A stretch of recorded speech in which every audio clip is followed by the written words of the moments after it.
Hello, friends. My name's Mike O'Brien, director of the Vineyard School of Worship. Our summer session is returning live this June 2022 in Columbus, Ohio. The summer session is for worship leaders age 18 to 35 that want to take their gifts to the next level. They need refreshment. They need encouragement. This is the event for you. Our faculty lineup is so good, I can't even begin to list all the incredible people we have. You're not going to want to miss it. So send your worship leader, send somebody, anybody that is in that age bracket for training and equipping. It's going to be incredible. For those who register early, host homes will be available to you, and most meals are provided. Go to vsow.org, use the code Ferment15 for 15% off. We'll see you at summer session. Send somebody, send anybody. Take care.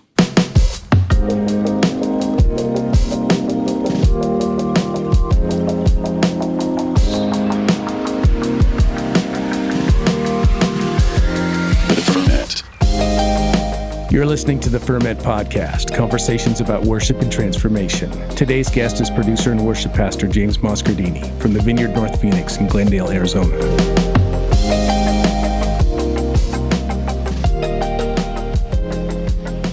James Moscardini, what's up, dude? What is up? Man, it's good to see you, even if it's on Zoom. Yeah. I'm feeling a bit wet today because it's raining for the first time this year. Oh, yeah. Talk to us. You're in Phoenix. Talk to us about how often that happens. Probably like 5 times a year we get really good rain. Maybe a bit more. We do get monsoon season. Yeah. So we have like just really big sudden storms and in like the back end of summer. But most of the time it is blue skies, sunny, and hot. That's right. But this is like peak Phoenix season right now, isn't it? I mean, this is February. This is when you want to live in the desert, right? Yeah, this is it, man. Like, we're like mid-70s. Yeah.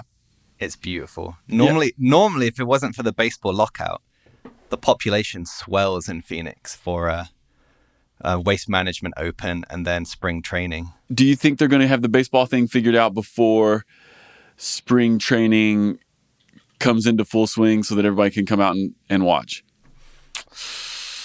I don't know, man. There doesn't seem like there's been much movement. Yeah. I know there's a couple from my church who every spring they go and watch some Cactus League baseball, and they're a little nervous right now. I mean, it's so good. Yeah. I don't know if you've ever had the chance to watch it, but I never have. I mean, I hear about it. They go every year, and these are people who are like on my elder board and stuff, and these are people I trust, and they say it's just the best. Yeah, it's great. It's super low key. You get to watch some players who are like up and coming, which if you're into baseball, it's fun.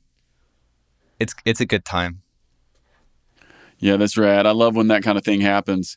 It's fun to see something like behind the scenes. Yeah.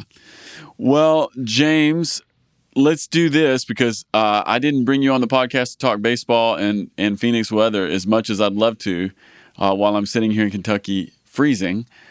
I want to talk to you about leading better worship. This little conversation that you and I are going to have sits inside a series of conversations we're having this month on the podcast, and we're just calling it kind of generically leading better worship. And I guess I should say up front, I want to have this conversation with you because you are a good worship leader. Oh, thank you. But what I want to talk to you about today is raising up leaders. Mm-hmm. And really the idea that I want to get at maybe today in this conversation is that in order to lead better worship, it's not just something that someone does, but it's something that we do together. Like the best worship cultures that I've been a part of or seen, they were not just the result of like one person's gift, but instead it was like this community thing. And it was because someone somewhere raised somebody up. So that's the conversation I'd love to have. But I guess I want to start here and just say, you lead worship at a large church. It's a large vineyard church there in North Phoenix. There's a lot happening, and it takes a lot to make a weekend service happen. I've been to your place a few times when we were doing like special events, but as I meet your team, I'm like, man, there's just a lot of people around here. And it's because it takes a lot of folks to make it happen.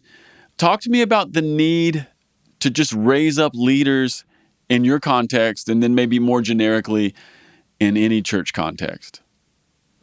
Yeah, so For us, we're one of the larger vineyards in the world, and it's much more than just the weekend service.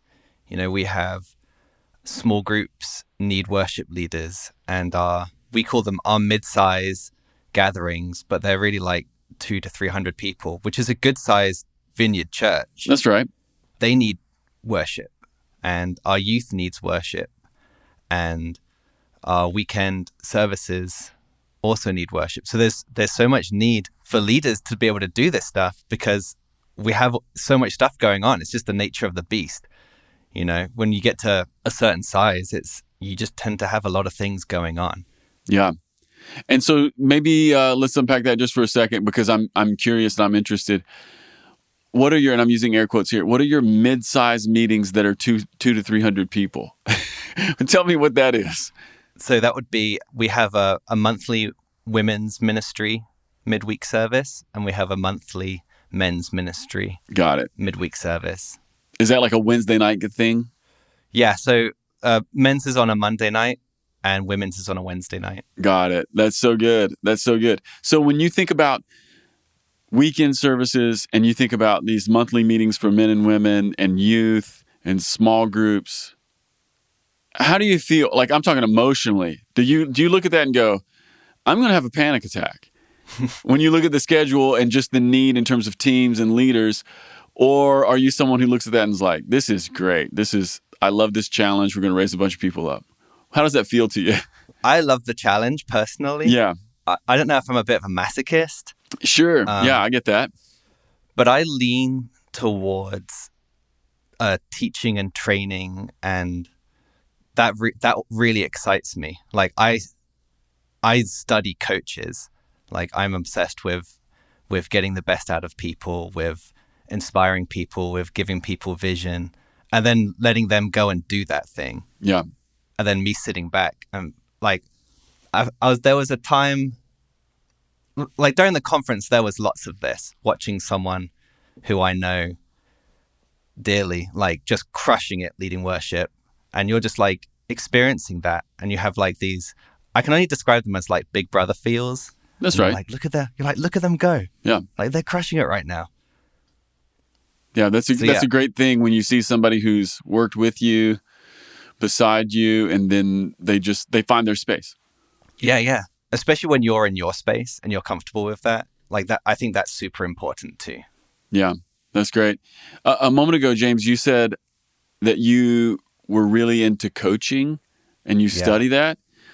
Mm-hmm. Talk to me about that. Like just maybe in general, but then also what's something you've learned about coaching or from someone else who was a good coach that you realized, okay, that makes a lot of sense and that's really important. Yeah, man, I could literally talk about this all day long. Yeah. I really am like obsessed with it. So when I talk about coaching, I'm talking about football coaches. Okay. I'm from the UK, so I'm talking about soccer to you heathens. That's right. Something that I've just recently been studying is the greatest manager of all time, Sir Alex Ferguson. He was the manager of Manchester United through the 90s and the 2000s. Obviously, I hate Manchester United to the pits of my gut. You're a Chelsea guy, right? Yeah, Chelsea through and through. And I know you're wearing your Liverpool hoodie. I'm wearing my Liverpool hoodie today. The disrespect. The disrespect. That's right. Okay, but talk to us about Sir Alex.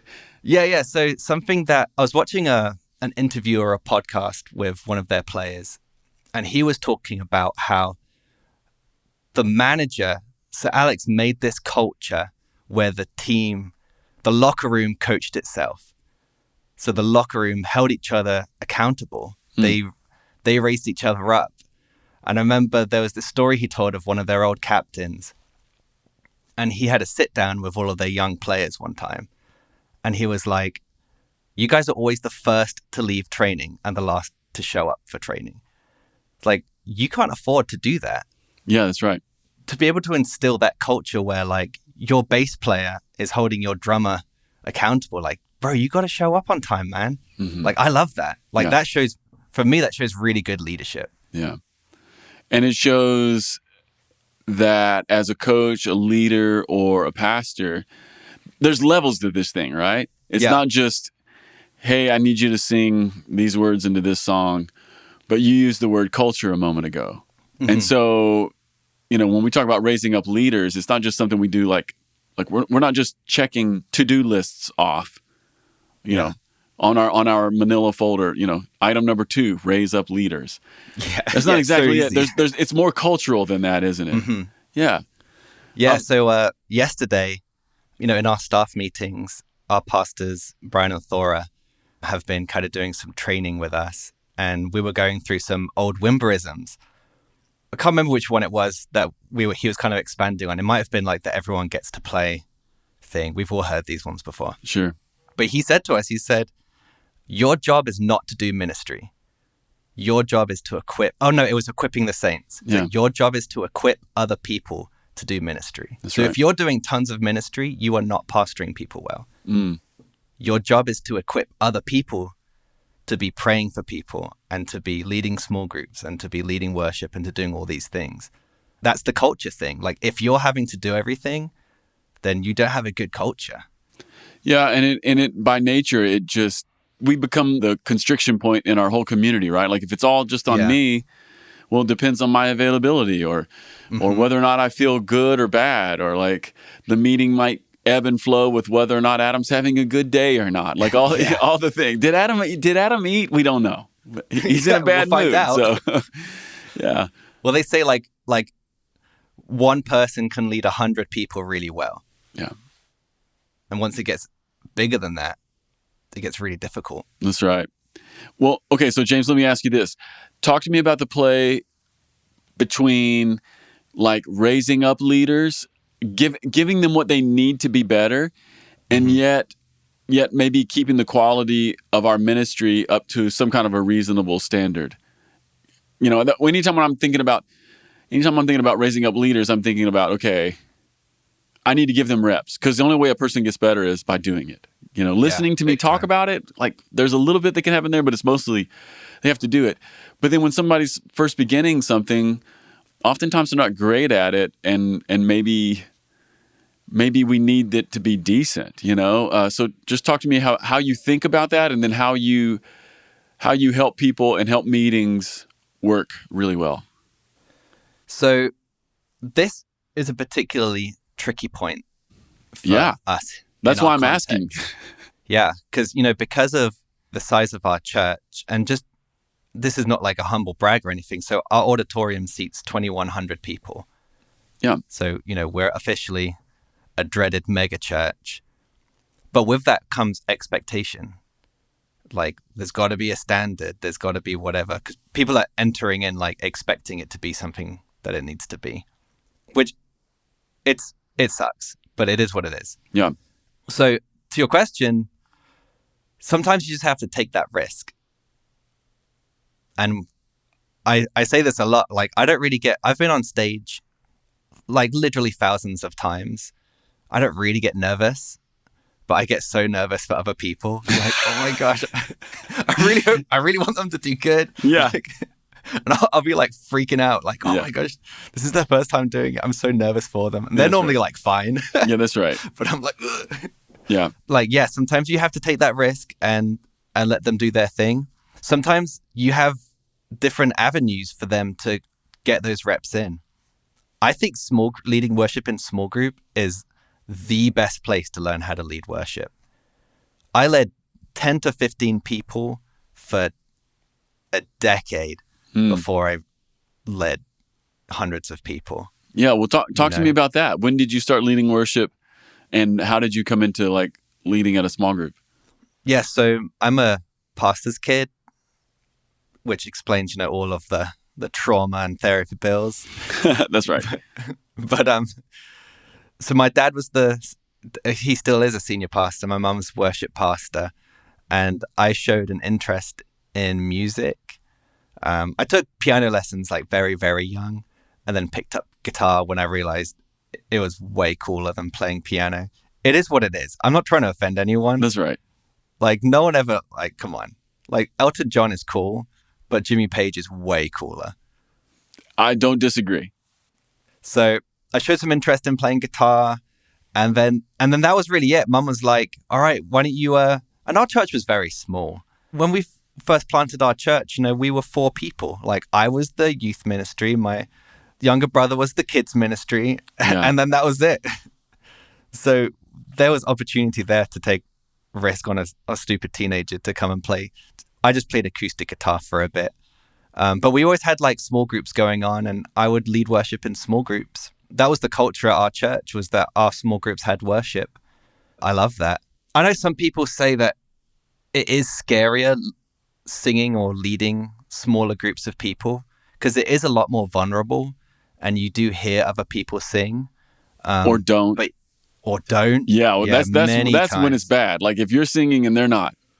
Yeah, many times you're just like, oh my gosh, they're just staring at me. But you're so close to be able to read what the Holy Spirit is doing in the room. Like when you don't have a band, like just ditch a song halfway through a verse because you just know it's not working. You start getting that sense of leading while listening to the Holy Spirit, while reading the room, while fumbling through the 3 chords that you just learned like last week, Yeah. So James, talk to me about like what do you think some of the real gifts of leading in a small group context, especially if we're thinking about someone learning to lead there well, and then those gifts are transferring to another stage or another room. What do you think are the really important lessons that come from home group leading? I think one of the most important things to learn while you're leading in a small group, or a kinship as we used to call them back in the 90s, is leading people that you know. Something that I make all of our worship team members do every weekend is before service, you have to be in our lobby saying hello to people and meeting people and greeting people and catching up with people and doing all that stuff. When you're leading on a Sunday morning, it's so easy to get like sucked into this trap of like, I'm the worship guy or I'm the drummer or whatever. And I show up and I play my drums and I look really cool and then I go home. But that's not it, man. Yeah, you just live in the green room. Yeah, it sucks. And I tell you, there's many Sundays where I show up and I'm like, yo, my baby has been up all night. I've got like really bad food allergies. So like maybe I had something that I shouldn't have eaten. I'm not really up for it. And then I spend like 10 minutes meeting people and hearing how their week went and maybe praying for them. And then when I get ready to lead worship, I'm like, I'm ready to do this. Like, these are my people. Yeah. I think one of the best ways to know what songs to even sing is having your finger on the pulse of what your people need to be singing to God this week. Yeah. And it's the best place to learn how to do that is small group because, when it's easy to get to know 10 people. Yeah. I love that. And I also just love the idea that you're sort of injecting here. It's beyond musicianship or just executing a song or executing a set, because really what you're interjecting here is a note that's pastoral, which is, do I know the people that I'm leading? Am I taking into account all the things that are happening in a room? And in a church your size, the truth is, James, if 1,500 people show up on a Sunday morning or 2,000 show up on a Sunday morning for a weekend service, or in your all's case, maybe more, maybe it's 4,000 to 5,000 over several services. The truth is, every single thing that can be happening in life is happening to someone in that room. Yeah. Someone had a baby. Someone lost their dad. Someone got a job. Someone lost a job. Someone's moving. Someone has come from another city and they know no one. And we need that tangible experience of meeting the actual people so those stories are fresh in us when we stand up to begin to sing whatever it is we're going to sing. Even though all these things are happening, it's crazy how the Lord will still highlight, like, this is what we need to be singing about. Yeah. It just happens. You get like a gut feeling, I know this as a preacher, like sometimes you just, we need to hear about this today. We need to have these words in our lips today. Yeah. And especially during like the last couple of years where there's been so much grief and confusion. Yeah, I hear that. I mean, it's so present. And I love that you're framing this inside of this conversation we're having about raising up leaders. I guess one of the things that I'm slowing down here on is even this kind of like reality as I think about your church, which is pretty common of a lot of churches, smaller and churches your size. After a church is a certain number of years old, James, and if there's some decent worship leaders around and all of a sudden, maybe you're 6, 7, 8, 10, 12 years into this, and then the next thing you know, you look up and you're like, well, we've got 2 really good drummers, we got 3 great guitar players, got a couple good piano players, we got more background singers than we know what to do with. They all sing really well. And then all of a sudden you've built this system, which you should, but you've built this system and this culture where someone can come into it and in 6 months, they can be doing maybe really well on a Sunday morning in terms of leading a song or leading a moment because they've got all this support stuff behind them, which is good. But then that formational step that maybe led you there, the thing that you did, which was lead worship in a home group for 10 years, actually get to know the people of the church. It's entirely possible to build a system where someone can bypass all of that. Things are still happening, but maybe they missed an essential step in there somewhere. Mm-hmm. I guess that's part of what as we're talking, I'm just sort of realizing. And I think it's cool that you're slowing down and saying, that home group spot is a really great spot to work some of this out. Yeah. And you'll see here on a weekend service, when it gets to 20 or 15 minutes before, because we get here early, and I don't like to rush. So we normally have at least we'll practice or do sound check 2 hours before service. So I have an hour before service to kind of chill, troubleshoot. Something's always breaking. Yeah. But when it gets to 20 minutes before service, someone in the team will be like, all right, guys, it's time. I've never done it once. But they're coaching themselves. They're holding each other accountable and they're like, let's go do this.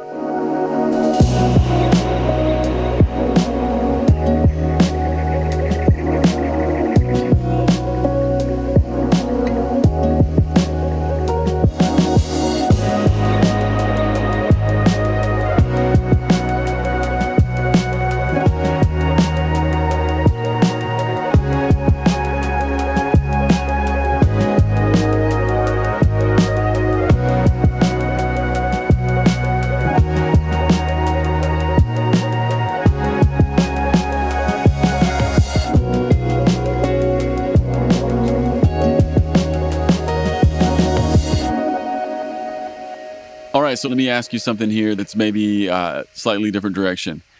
Mm-hmm. Because when I think of you, James, I think of somebody who is really well-rounded. I think of you as this utility guy. You're a good worship leader. You're a really good drummer. You're a good guitar player. You're a producer. You do all of our lo-fi stuff. You're good with tech. I also have seen that. I've seen you under pressure, good with tech. Essentially, you're one of these guys who has a lot of talents that are really distributed widely, and that can be an advantage when trying to raise up a team with diverse gifts. Talk to me about how that happened. Were you just so musically inclined? You're like, I just want to learn all of it. Were you a savant? Were you just born this way? Talk to me about your own story here and how you got these diverse gifts. Yeah, I don't think I'm a savant. I don't know, James. I'm telling you, I only know a handful of people who are as proficient as you are at a lot of different things. Casey's one of those people. Yeah. But there's not many. In the Vineyard, we got some singers who can sing, and can't play any instrument. We got some dudes who can shred a guitar, can't lead. We got, you know what I mean? It's interesting when we come across some people who have gifts that are really varied, but across the gifts, the quality is high. So what happened? You just stay stuck in your room playing guitar? I mean, yeah, basically. Yeah. I am very introverted. So I'm more than happy to hang out by myself for hours. And I also have ADHD. And some of that is it's kind of like a superpower, hyperfocus. I don't know if you know about that, but basically, I'll get so fixated on something, just become obsessed with it, and then I'll look up and it's 4 a.m. Yeah. And I'm like, oh no, hey, but now I know how to build a computer. Yeah. I have no sleep. And the baby's going to wake up in an hour. That does happen. Yeah, but I can solder the motherboard back. Yeah. Yeah. But speaking of Casey is the blueprint for me.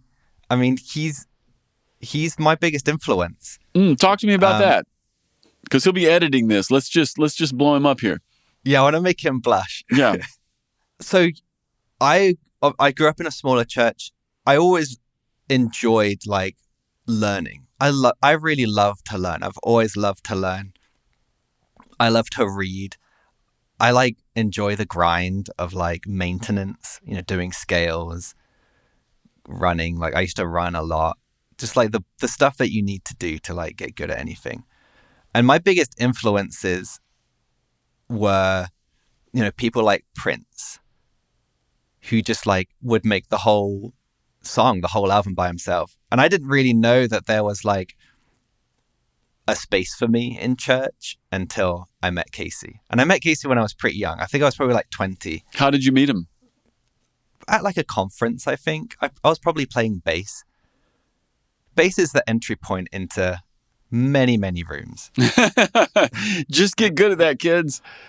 Yeah, seriously. Like if you want to meet people, like I actually said yes to playing bass before I even had ever played bass, because I was someone at New Wine, which is like a conference in the UK, was like, hey, they rung me up and they were like, hey, do you know anyone that plays bass? And I was like, they're like, I really need someone to come play at the conference. Like, oh, I play bass.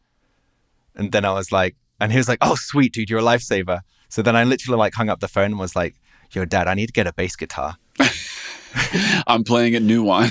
Yeah. They're expecting me. So he was like, okay. My dad was always super supportive of like any musical things. So I probably met Casey at a conference playing bass. And then, I don't know, he's always been very, very generous to me with his time and with his knowledge. And then just seeing what he would do, listening to the songs that he wrote. He used to have this whole like thing on the floor that which like controlled Ableton and did all these loops and all this, and it was like really cool for a bit, and then it went like way like passe for a bit, but now like all the multi-track stuff is back, so everything comes full circle. Yeah. So when I saw that he was doing that stuff, I was like, yo, that's what I want to be. I want to be just like Casey when I'm older. I remember Casey in those days. I went to a couple of events where he and Robbie Ryder were.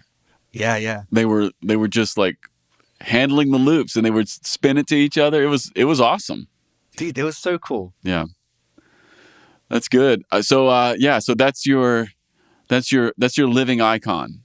Right. Yeah, in the vineyard. And like blessed enough to say that, he's a friend now. Oh, isn't that good? Yeah. That's the best part. They say like don't meet your heroes, but like you should definitely meet Casey. That's right. We all agree. All right, so talk to me about this, because this is like the next side of that. You're someone who has a lot of gifts, but talk to me about raising up leaders when you don't have all the gifts to get them to the next level.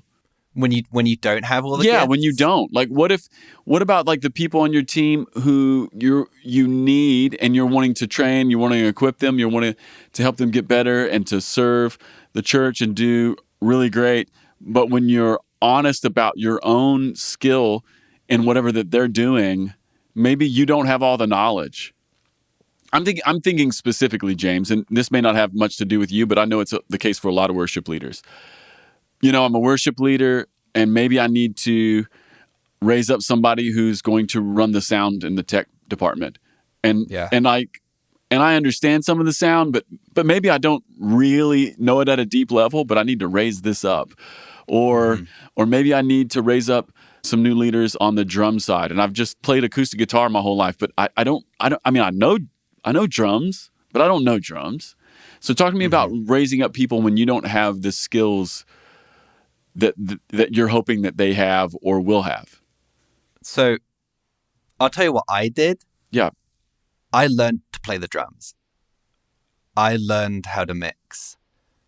That's what I did. Now I know that that's not feasible for a lot of people. I also like in my life, and I want to speak to young people real quick right now. if you're under 25 and you're not married and you don't have a family, you have so much time. James, press in on this. You have so much time. Like, you don't even understand how much time you have. And until you're, in a later season of life, and you'll be like, oh my gosh, what do I, like, I have to schedule when I can play video games, like, on a calendar. That's my life. When you're like 20, please have fun, but like, learn as much as you can. Like, spend time like getting obsessed with things, building things with your own hands, practicing, doing the boring stuff, because it's going to pay off. Read as many books as you can. Run as many miles as you can, or cycle, or whatever. Do it now, please. I'm literally begging you. Yeah. Because if you don't do it, you're gonna regret that. Yeah, that is one of those really magical seasons in your life. The end because of you're old enough to be able to do things. Yes, you have agency. Drive. That's right. You have agency. That's what I was going to say. You have agency and you have time, and there's no one, speaking for you in that way, and you can go do it. I was crazy when I was that old. When I look back at what I used to do, like, I would just show up at Vineyard conferences, find a friend, and sleep on the floor, like, somewhere, just so I could be there. Yes. Like I could, like, multiple conferences where I had no right to be there. Like, I snuck into all kinds of things, and I would just be like, if there's one person I know here, I'll be like, yo, can I sleep on the floor in your hotel room? Like, I brought a sleeping bag in my car. That's just right. Like, do stuff. Yeah, man. Like that. Just get in the room, man, and then learn and glean. I love this plan, but it is true, because that is a magical window in your life where we have agency, but we also have the time to actually pick up some new skills. Yeah. So that's what I did is, I didn't start playing drums until I was like 23 or maybe a little bit older than that, just because we needed a drummer and we needed more drummers. And I was like, I don't know how to teach people how to play drums. Let me teach myself real quick. And same story over and over again. What I would give, if you're in a different season of life, the advice I would give to you, or you don't have the time to be able to, or maybe you just don't want to learn how to play drums, that's fine. There's a couple things. YouTube is a ridiculous resource. It's wild. Oh my goodness. It's crazy. I went to university for like a year before they kicked me out. I learned everything I know from YouTube and books.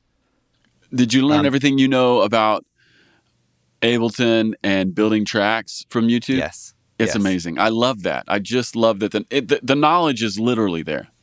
Yeah, it's literally there. And for me, like, because I'm that millennial crossover age where I did have cassette tapes. That was my first form of music. So yeah, like, a lot of me learning to play guitar was like, play the tape, rewind it, play the tape, rewind it, like that sort of thing, the repetition.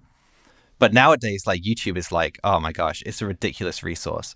The other thing that I found is, like, people are much more generous than I think we expect them to be. And I email people all the time. Correct. And be like, like, when I first met Matt Knoll, who, if you don't know who I'm talking about, he's like a really good drummer. Like, I emailed him a link of me playing drums, and we had like met like once, and I was like, yo, can you tell me like what's good, what's not good? Like, can you give me some tips? Like, the worst thing that can happen is that they're going to ignore you. It almost never happens too. It's funny that you mentioned that, James. I have emailed so many, and I'm using air quotes again here. I've emailed so many experts or leaders in particular areas, and almost without exception, they've all emailed me back.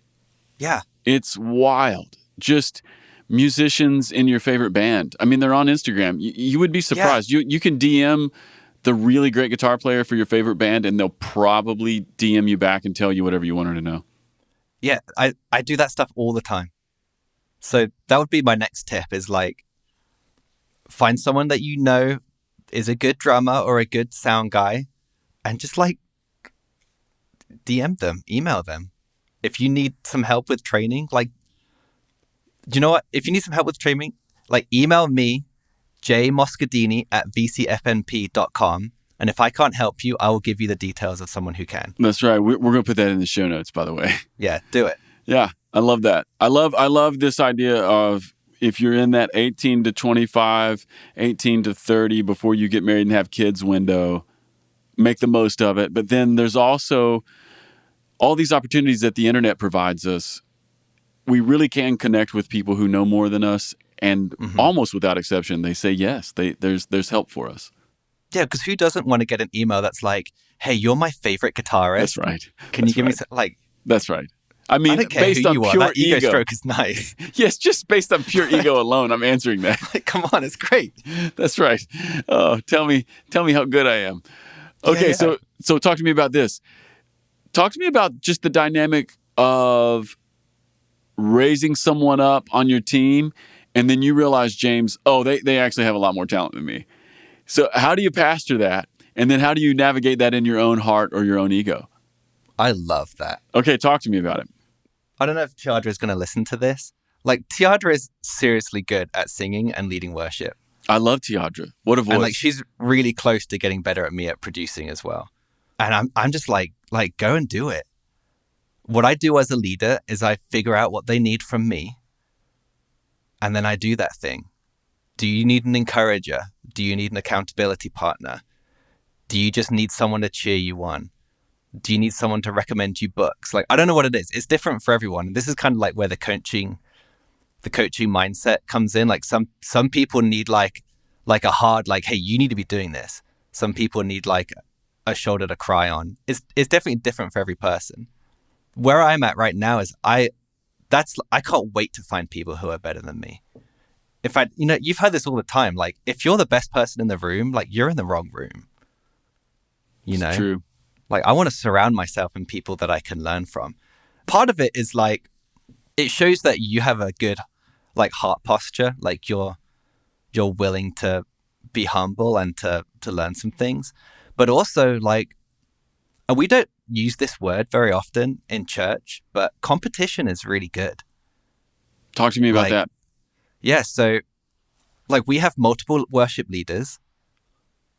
And I would say that there is a healthy competition.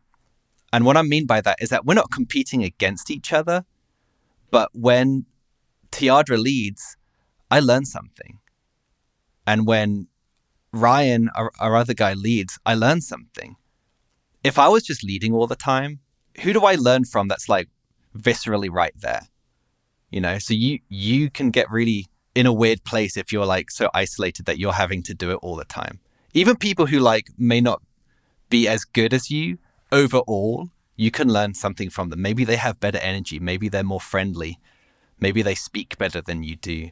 I don't know. There's all kinds of things. That's right. Well, and I think the Bible has a way of talking about that, which is iron sharpens iron. It's just, and we've seen that in so many other places too. I mean, one of the things I've noticed is there's a momentum that can get in a ministry or a church or a group of people. But when someone does well and they begin to open up a door, and maybe it's the door of really good worship leading, or the door of prophetic song, or the door of great guitar playing.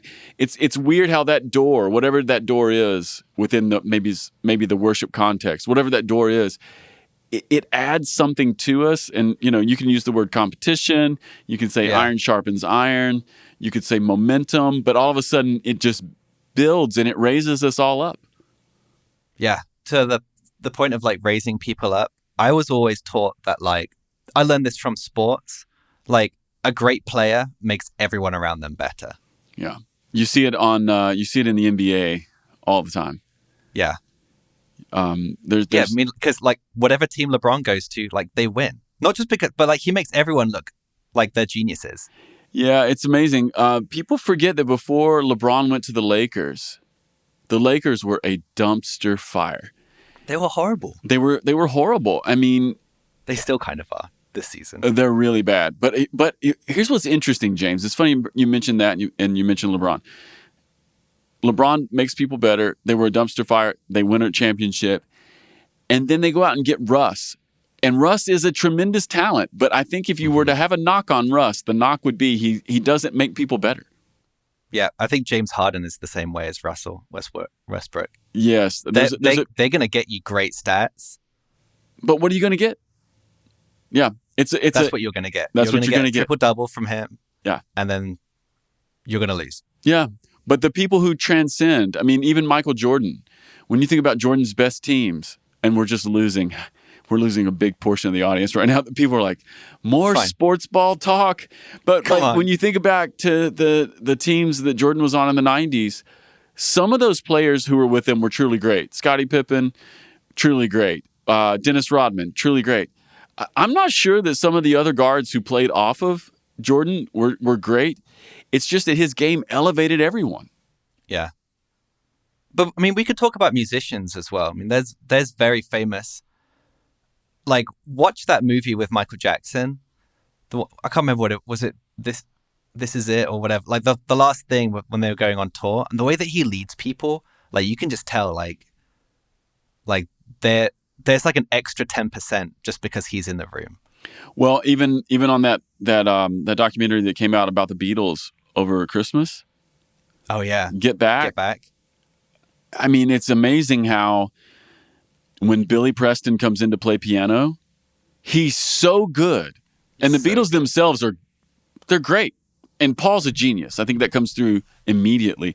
But when Billy Preston comes in and they invite him to sit in on the session and he begins to play piano, the whole band instantly got better. Mm-hmm. He just elevated everyone.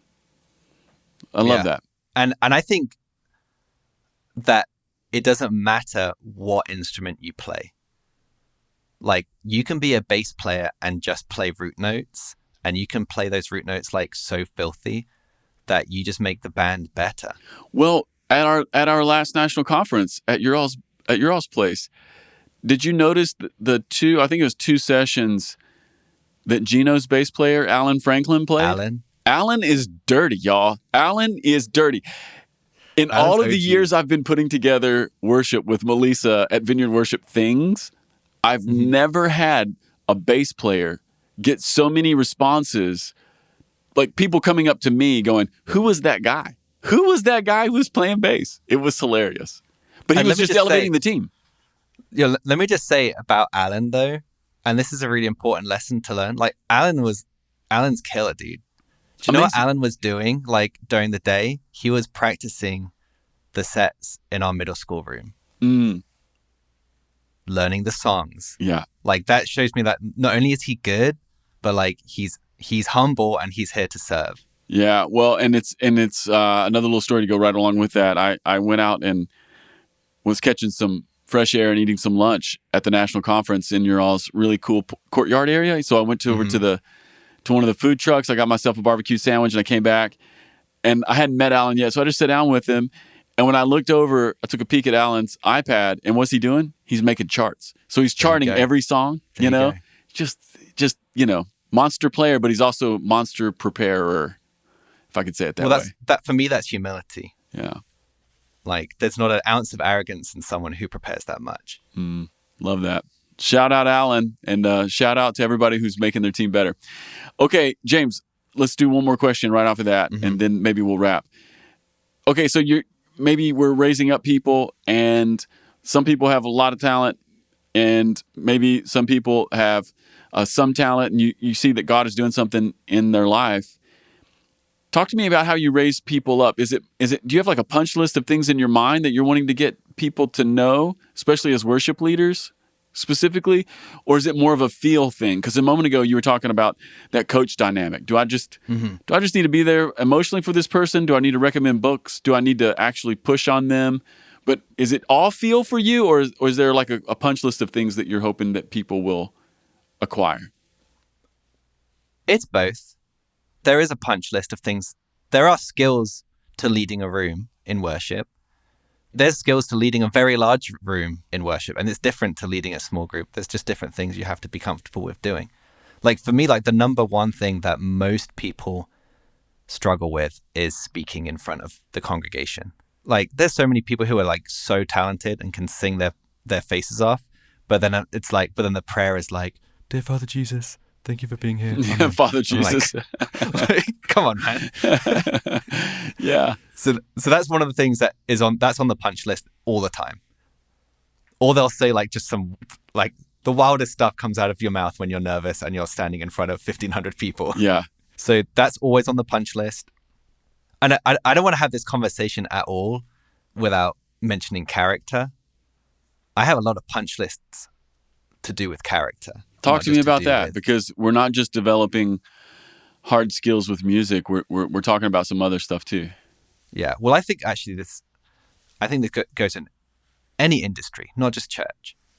Like time and time again, like even in sports, you'll have transcendent talents that are completely wasted because the character wasn't there. Maybe it's work ethic. Maybe it's blowing their lives up this way or that way. Maybe it's an addiction problem, whatever.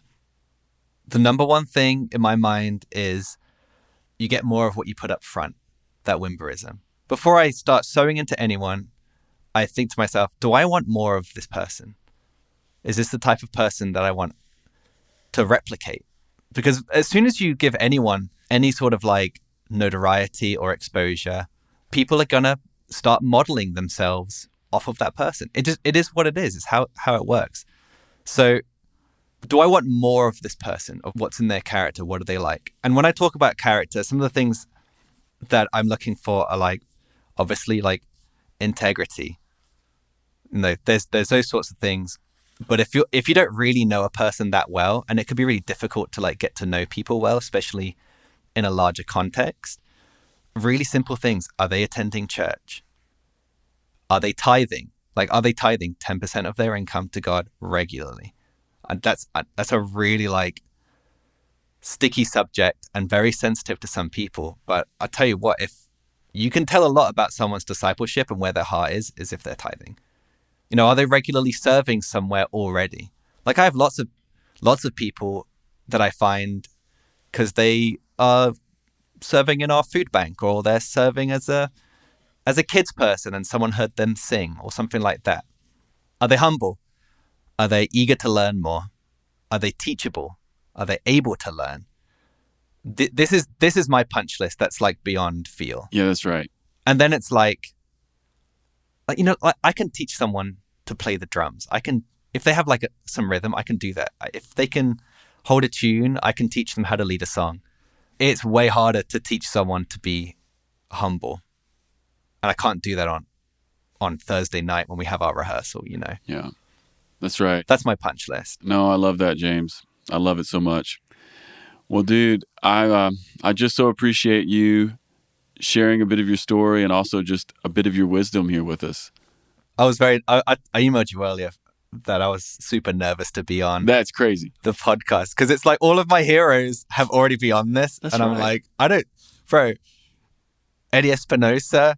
Yeah. I'm like, dude, I'm going to be on the same podcast as I was geeking out. Yeah, that's right. That's right. James, you're one of those guys. That's all there is to it. You know, there's many generations of people who have done this thing in our little community of the church, and you're clearly one of those guys. So just wanted to say thanks for sharing. I hope to be one of those guys. No, you definitely already are.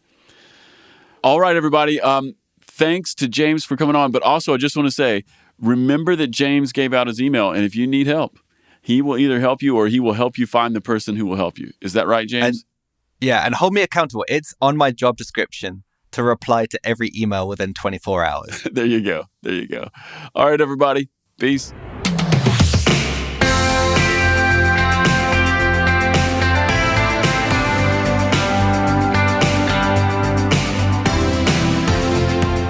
Hey everyone, Casey Coram here, producer of the podcast. Thanks for listening. As always, if you've been enjoying the podcast, here's a few ways you can help us. First of all, leave us a review on the podcast platform of your choice. This helps more people find us. Also, connect with us on social media. Instagram at the Ferment Podcast and Twitter at FermentCast. All right, everyone. Thanks for listening. See you next week. Peace.